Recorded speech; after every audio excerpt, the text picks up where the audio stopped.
Yeah. In Southern California, homes for sale are seeing a drop in price, and there are fewer of them available. That's right. Consumer investigator Christine Lazar is here with insight into what's happening in the local real estate market, because lower prices sounds good, but I'm sure there's more to the story, Christine. There always is. Shiva and Jamie, while home sales have seen 3 months of consecutive growth, we are still well below the historical average.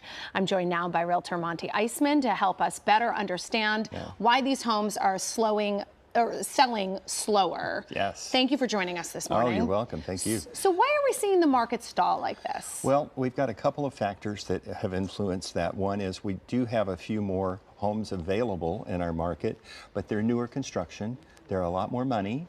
Our interest rates, the people that I deal with are hung up on the interest rate more than anything, because if you purchased the same home 4 years ago, you'd be paying double your mortgage now, because when the rates were 3.5%, 4%, now they're in the sixes.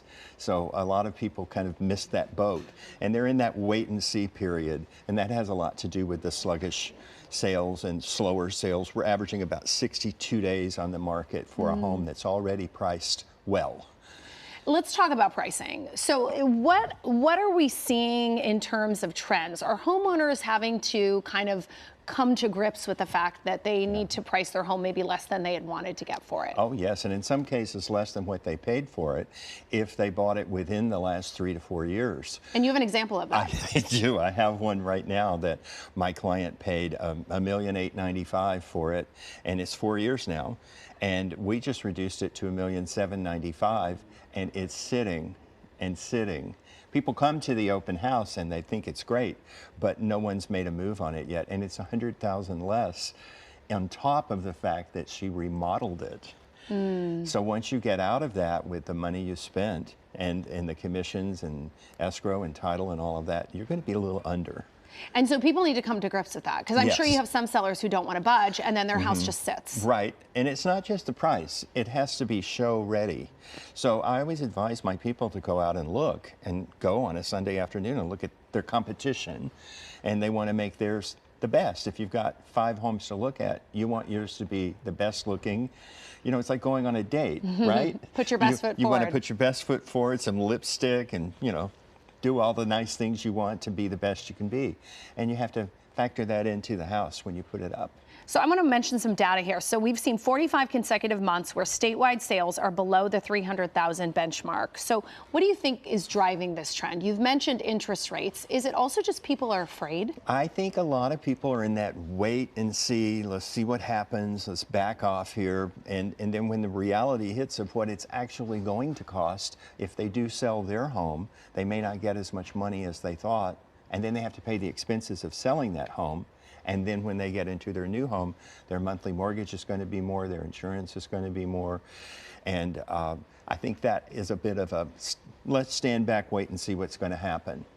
There was a new study that came out of the Federal Reserve Bank of Minneapolis that essentially showed that home ownership is even lower than we think, especially among the younger generations, those in their 20s and 30s. Yes. Are young people just not buying? And if they are buying, how are they making it work? Well, I think a lot of the young people who have the benefit of having what we call the bank of mom and dad or the bank of which grandma we see and grandpa, a lot in LA, which is very helpful for people, but a lot of people don't have the actual down payment that they would need to buy a home. And these days you need at least 20% down.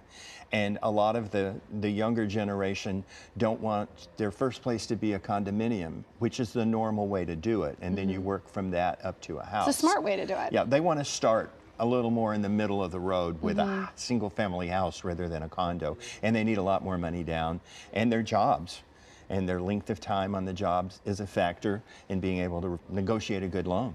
Now, we still have a housing shortage. We still don't have enough units, especially here in California.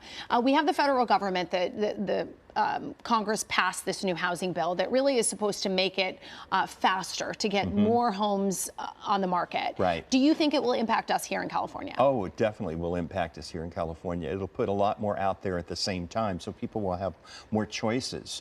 But a lot of these have special benefits, especially if they're in a metropolitan area like closer to downtown LA.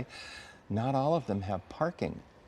So you park a bike, but you can't park a car. Right. So I think they're figuring on people not having that kind of transportation and maybe being able to use Ubers and Lyfts and Waymos in their everyday life rather than parking their car there where they live. Before you go, I want to give some advice to both buyers and sellers. If someone's out there right now and they want to buy, what's your best advice? Oh, look, educate yourself.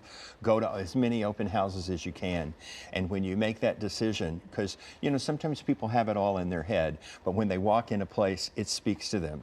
And they're like, I could see myself waking up here. I could see myself entertaining friends. And all that other stuff goes out the window. And if they can swing it, they swing it. And then what about if you're selling? What's the advice you give to that person? If you're selling, just realize that you're paying on both ends. You're paying the commissions for the agent who sells the house, who lists the house, any taxes you may have, any second mortgages that you might have, and then your down payment for your next property. So you really got to know how much you think you can really get out of your house to override that. Yeah, and maybe it's not such a good idea and maybe, to sell. you know, it may be better to stay a little longer. And wait. Yeah. All right, Monty, thank you so much for your insight. We Thank you. appreciate it. Thank And Jamie and Sheba, I'm going to send it back to you guys. Great advice and Yeah. a really interesting conversation. All right, thank you so much.